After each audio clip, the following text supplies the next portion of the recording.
لائیں کہیں کہ ہمارا رب اللہ ہے، پھر اس پر جم جائیں۔ ان پر فرشتوں کا نزول ہوتا ہے، نہ کوئی غم کرو نہ خوف، خوشیاں مناؤ جنت کی جس کا تم سے وعدہ کیا گیا تھا۔ اللہ کی ربوبیت پر اطمینان جب انسان کو ہو جاتا ہے، میرا رب اللہ ہے، ربی اللہ، انسان کے لیے نہ کوئی کھٹکا، نہ کوئی خطرہ، نہ کوئی خوف، نہ کوئی حزن۔ جو کچھ ہو رہا ہے کس کے اذن سے ہو رہا ہے؟ اللہ کے اذن سے۔ اللہ کے اذن کے بغیر پتہ تک نہیں ہلتا۔ یہ کوئی اندھا بہرا مادہ نہیں ہے جس سے مجھے کوئی خوف ہو۔ اندھا بھینسا چلا آ رہا ہو اس سے تو ڈرنے کا ہر انسان کو ڈرنا چاہیے، نہ معلوم کس کو ٹکر مار دے۔ لیکن نہیں، اس کائنات کو چلانے والا ایک سمیع و بصیر خدا ہے، وہ جو میرا دوست ہے، میرا ولی ہے۔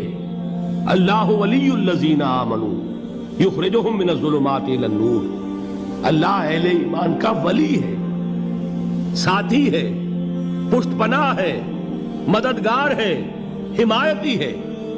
بتائیے جسے یقین ہو جائے کہ اللہ میرا مددگار، اللہ میرا محافظ، اللہ میرا پشت پناہ، اللہ میرا حمایتی، اس کے لیے کوئی خوف ہوگا؟ اس سے کوئی ڈر ہوگا؟ میں مثال دیا کرتا ہوں ایک بہت سادہ، پنجاب کے دیہات کی۔ وہ بڑا چودھری ہے اور کوئی غریب کسان ہے۔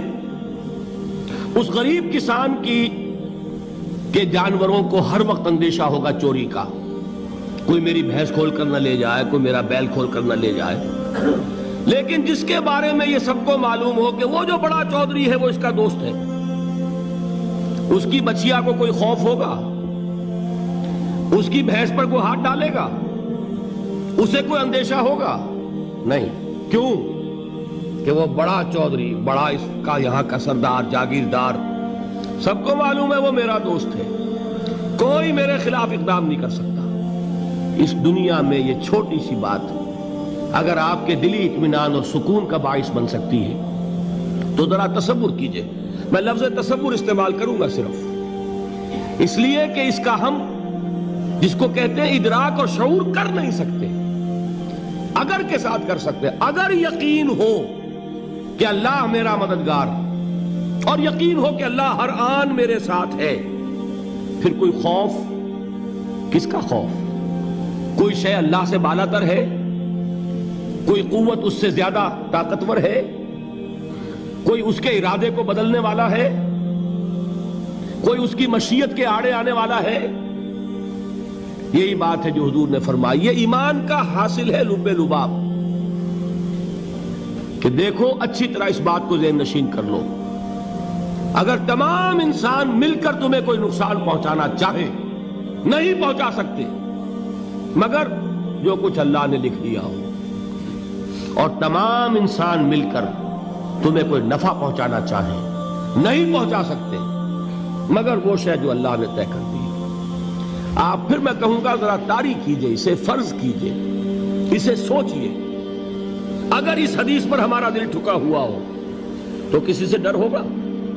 یہ مجھے نقصان نہ پہنچا دے، یہ میری رپورٹ خراب نہ کر دے، یہ میری انکریمنٹ نہ رکوا دے، یہ میرا یہ نہ بگاڑ دے، یہ میرے یہ نقصان نہ پہنچا دے۔ اس کا ڈر، اس کا ڈر، اس کا خوف، اس کی خوشامد، اس کے لیے جا کر طرح طرح سے اپنی عزت نفس کو ذلیل کروانا اس کے سامنے، یہ سب کچھ کیوں کرتا ہے انسان؟ جب سمجھتا ہے کہ اس کے ہاتھ میں میرا کوئی نفع ہے، اس کے ہاتھ میں میرے لیے کوئی ضرر ہے، یہ مجھے کوئی غضب پہنچا سکتا ہے، یہ مجھے کوئی نقصان پہنچا سکتا ہے، یہ میرا کوئی کام بنا سکتا ہے، یہ میری کوئی ضرورت پوری کر سکتا ہے، اسی کا نام شرک ہے۔ جہاں آپ نے یہ سمجھا کہ غیر اللہ کے اندر کوئی طاقت موجود ہے وہی شرک ہے۔